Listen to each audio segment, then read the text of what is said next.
রাষ্ট্রভাষা কি? আমাদের দেশের নাম বাংলাদেশ। আমরা কি জানি 1952 সালে কি হয়েছিল? আমরা কেন বিশ্বভারতী আন্তর্জাতিক মাতৃভাষা হিসেবে পালন করে আমরা কি জানি না কেন?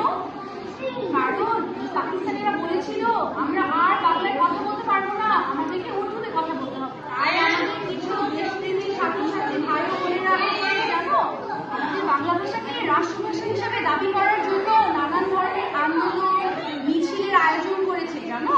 ওই মিছিলে একটা শহীদ হতে হয়েছে। তাই আমরা কি করি 21শে ফেব্রুয়ারি আন্তর্জাতিক মাতৃভাষা দিবস হিসেবে পালন করি। আমরা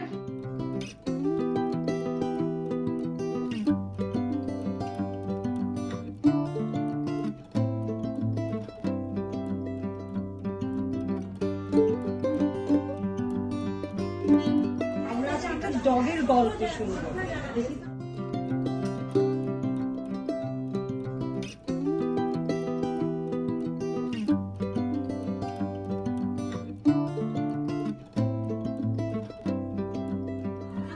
আঙ্কেলকে দাও।